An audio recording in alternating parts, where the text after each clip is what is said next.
लेकिन आज मैं देख सकता हूं मैदान भरा दिखाई दे रहा है, लोग सड़कों पे हैं और कई हमारे साथी तो 11 बजे ही चल दिए होंगे घर से और पहले चल दिए होंगे।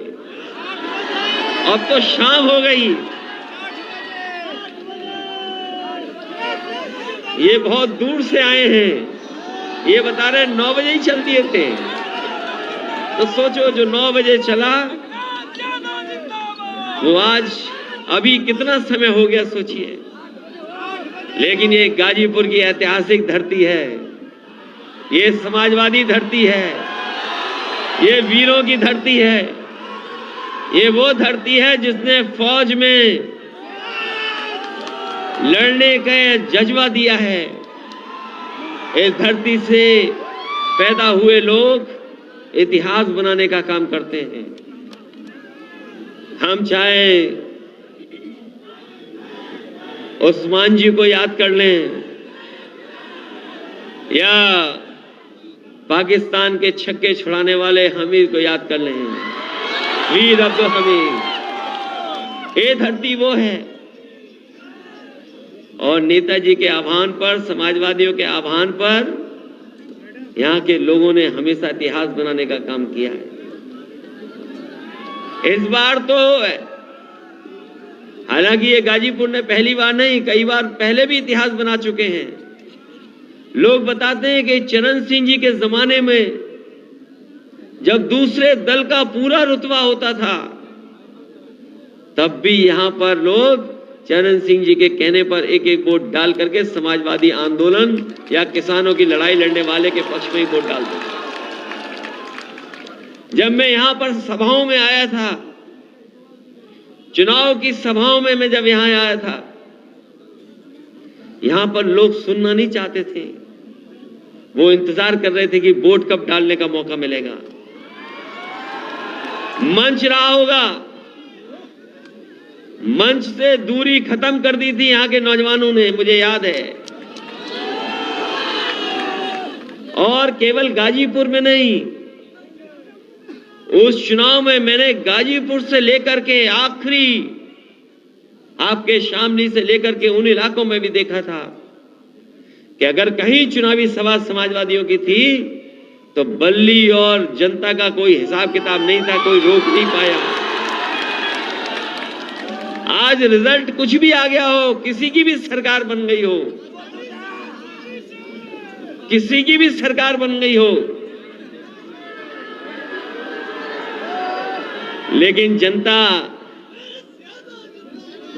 की सरकार तो केवल समाजवादी बना सकते हैं, दूसरे लोग नहीं बना सकते। जनता के बीच अगर आज भी कोई याद कर रहा है तो वो समाजवादी लोगों की सरकार याद कर रहे हैं। ये सरकार तो कुछ है ही नहीं। सरकार क्या है? ये सरकार सोचो आप, ये कोई सरकार है? अभी दिल्ली की सरकार ने एक फैसला लिया है, हालांकि 14 तारीख जो फरवरी की होती है बड़ी अलग तारीख है। इसको मैं पीढ़ी की दूरियां मानूं, क्योंकि हमारे बुजुर्ग पूछेंगे मैं क्यों 14 तारीख की बात कर रहा हूं। ये जो 14 तारीख को भारतीय जनता पार्टी ने एक नए तरह का फैसला लिया है। हालांकि दिल्ली वालों ने लिया है, लखनऊ वाले पता नहीं मनाएंगे कि नहीं मनाएंगे। फैसला दिल्ली से हुआ है। पत्रकार साथी, वो जो चिट्ठी निकली वो सही है कि नकली है? जब मैंने उसको पढ़ा पहली बार कि भारतीय जनता पार्टी के लोग 14 फरवरी को कोई हक दिवस मनाना चाहते हैं। अब मुझे नहीं पता ये अंग्रेजी का शब्द है कि हिंदी का शब्द है। अगर ये अंग्रेजी का शब्द है तो इसका मतलब कुछ और है। अगर कोई कंफ्यूज हो जाएगा हिंदी को लेकर के तो इसका पूरा का पूरा गुड़ गोबर हो जाएगा। कैसे लोग हैं बताओ? ये नई तरह का व्यापार चला रहे हैं बीजेपी के लोग। इनके यहां बैंकों से नहीं मिल रहा है पैसा, कुछ सूदखोर हैं बीजेपी के, पता नहीं कहां से पैसा लेकर के आते हैं, वो बांट रहे हैं लोगों को, और इतना बांट रहे हैं, इतना वसूल रहे हैं कि अगर कोई एक बार ले ले तो वो वापस अपने जीवन में नहीं कर सकता। इतना इंटरेस्ट वसूल रहे हैं, और उसका परिणाम ये हुआ, एक नंदलाल गुप्ता ने कुछ सूदखोरों से पैसा ले लिया अपने कारोबार के लिए, व्यापार के लिए, वो लौटा नहीं पा रहा था। उन सूदखोरों ने इतना डराया धमकाया कि उसे आत्महत्या करनी पड़ गई। और सोचिए आज के समय पर कैसे आत्महत्या की उसने। इन नौजवानों ने देखा भी होगा, फेसबुक पे लाइव कर करके आत्महत्या की। बताओ, इन बीजेपी के लोगों को डूब के मर जाना चाहिए। जो लोग एमओयू कर रहे हैं, जो बड़े बड़े एमओयू कर रहे हैं और सूदखोर व्यापारियों की जान ले रहे हैं। अभी उसके परिवार ने कहा कि बुलडोजर नहीं चला, बुलडोजर नहीं चला उन पर जो सूदखोर थे बीजेपी वाले। मैंने कहा ये सरकार का बुलडोजर नहीं है, ये बीजेपी का बुलडोजर है। ये बीजेपी का बुलडोजर बीजेपी वालों पे नहीं चलता है, ये दूसरों पे चलता है बुलडोजर। और ये जो बुलडोजर की संस्कृति लेकर के आए हैं, याद रखें इस सरकार वाले लोग, अगर बुलडोजर यहां चला है तो बुलडोजर बनना बंद नहीं होंगे। बुलडोजर बनने वाले कारखाने बंद नहीं होने वाले। बताओ, हम समाजवादियों के कितने नेताओं को कितना अपमानित किया इन्होंने, झूठे मुकदमे लगे हैं उन पे। और यहां पर जितने कार्यकर्ता नेता होंगे वो महसूस करते होंगे कि इस सरकार में झूठे मुकदमे लगते हैं। अभी आपने देखा होगा कि कुछ दिन पहले कुछ लिखने पर एफआईआर हो गई एक कार्यकर्ता पर, हमें पुलिस हेडक्वार्टर जाना पड़ा। वही पुलिस हेडक्वार्टर जो समाजवादियों ने बनाया। दुनिया में अगर पुलिस हेडक्वार्टर देखेंगे आप, तो आपके भी पुलिस के लिए सबसे बेहतरीन पुलिस हेडक्वार्टर बनवाया। वहां जाना पड़ा क्योंकि कुछ लिख दिया तो उसमें झगड़ा हो गया। बीजेपी वाले कुछ भी लिख सकते हैं, उनके पे कार्रवाई नहीं होगी, एफआईआर नहीं होगी। अगर समाजवादी लोग लिख देंगे तो एफआईआर हो जाएगी। और जात के आधार पर भेदभाव करते हैं ये लोग, धर्म के आधार पर भेदभाव करते हैं। ये जात के आधार पर, धर्म के आधार पर भेदभाव हमें लोकतंत्र में और संविधान में कहीं ऐसा नहीं है कि जात और धर्म के आधार पर हम भेदभाव करें। लेकिन भारतीय जनता पार्टी के लोग और इनकी सरकार में बैठे लोग लगातार इसी तरह का भेदभाव कर रहे हैं। अभी कुछ सवाल खड़े हो गए, कहीं से सवाल ऐसा खड़ा हुआ जिसका जवाब बीजेपी के पास नहीं है। इसीलिए मैंने कहा कि हम जनता के सामने नहीं सवाल करेंगे बीजेपी से, हम सदन में जाकर के पूछेंगे उनसे। क्योंकि जो हमारे मुख्यमंत्री हैं केवल संविधान की शपथ नहीं लेकर के बैठे हैं, वो किसी मठ से भी आए हैं।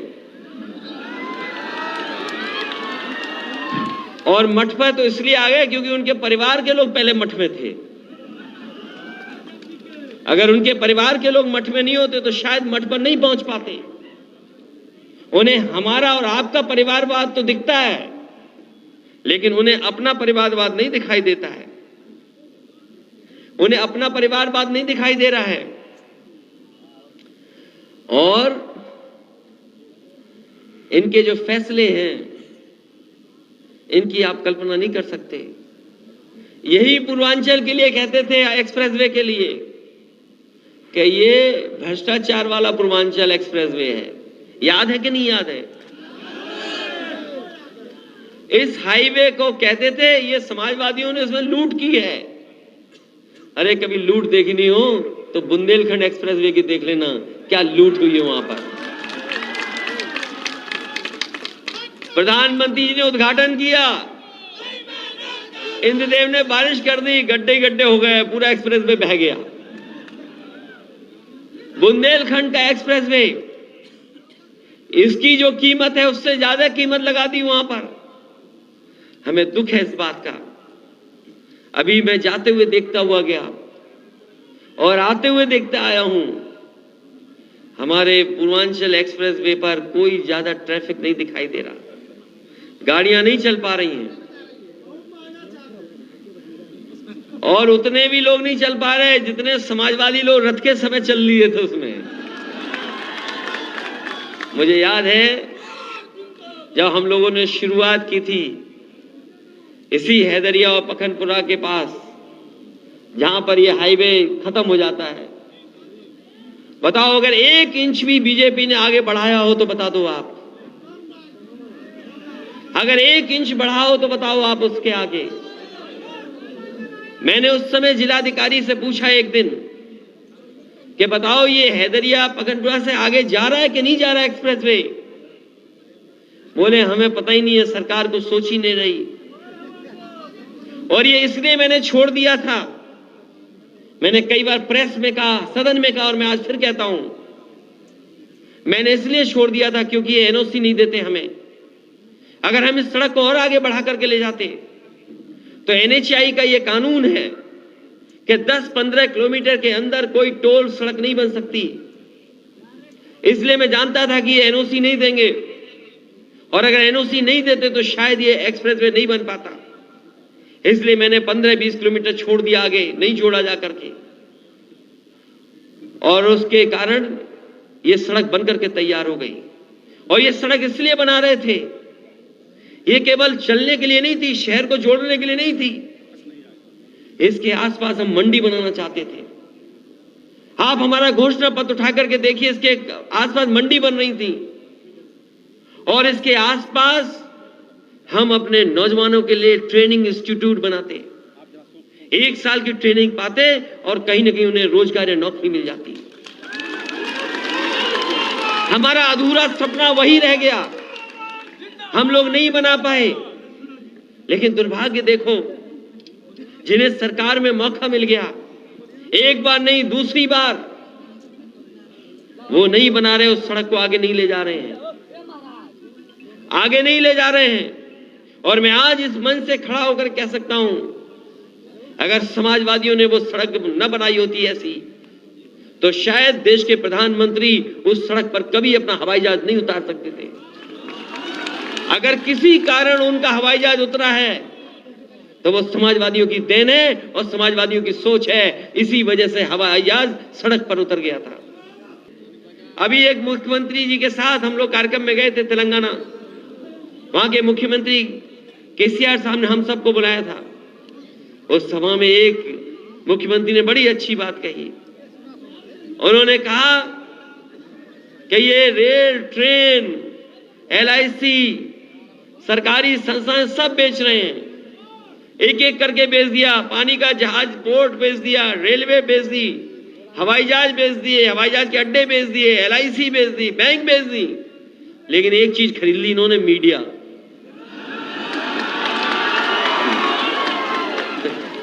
सब बेच दिया, लेकिन एक चीज पे कब्जा कर लिया इन्होंने। बताओ कब्जा हो गया कि नहीं हो गया?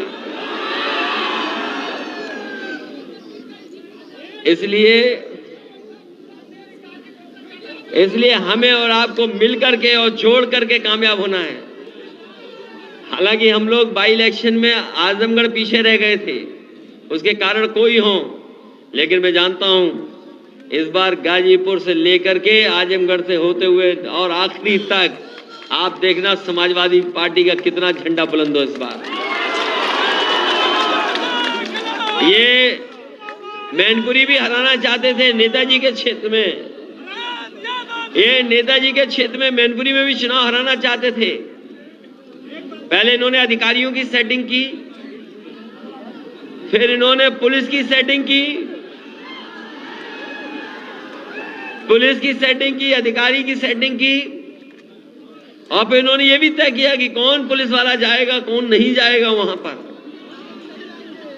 और जनता को भी लालच दिया, सोचो। लेकिन मुझे खुशी है इस बात की, जितने भी हमारे मंच पे नेता बैठे और बहुत सारे साथी यहां से गए थे, गाजीपुर से, आजमगढ़ से, बनारस से, बलिया से, वो लोग गांव-गांव बैठ करके उन्होंने समझा दिया और परिणाम ऐसा निकला कि बीजेपी का पता नहीं लगा वहां पर बीजेपी कहां पहुंच गई। इसलिए जहां आपने ऐतिहासिक परिणाम दिया है, ये विकास नहीं कराएंगे, ये हमारा आपको विनाश की तरफ लेके जाएंगे। ये जो बजट है इनका, ये जो बजट आया दिल्ली वाला, ये विदाई बजट है। इसके बाद कोई बजट नहीं ला पाएंगे ये लोग। विदाई बजट है और मित्र को बचाने में लगे हुए हैं मित्र लोग। और सच्चाई भी यही है कि मित्र की पहचान बुरे वक्त में होती है। अगर मित्र डूबा है तो हम लोग देखेंगे मित्र बचा पा रहे हैं कि नहीं बचा पा रहे हैं। ये बात तो समझ गए होगे ना आप। और कुछ लोगों की बात नहीं मानना, कुछ लोग कभी इधर होंगे तो कभी उधर होंगे, उनकी बात मत मानना। और उनकी बात आधी अधूरी है। मैंने याद होगा जब मैं आया था चुनाव में, तब भी मैंने गाना पूरा करके दिखाया था। एक कोई थे, वो कहते थे कि चल सन्यासी मंदिर में। क्या था? चल सन्यासी मंदिर में, चल सन्यासी मंदिर में। हम लोग इतना ही सोच के उनको समझ लिए कि जड़े बड़े अच्छा गाना है, लेकिन कभी इसकी दूसरी लाइन समझ लेना, पढ़ लेना क्या लाइन है दूसरी इसकी। कि चल सन्यासी मंदिर में, तुम्हारा कुछ हमारा कुछ बजेगा दोनों का। क्योंकि हम गाने में तेज नहीं है, उतना गाना वाना नहीं गा सकते, लेकिन सुना है उसमें दूसरी लाइन ये कि कंगना बजेगा शायद। बताओ, रात में कंगना बजा रहे हैं दूसरी ताल में जाकर के। ये जो नाम बदलने वाले हैं, हमें खुशी है कि हमारे मंच पे भी ओम प्रकाश जी हैं।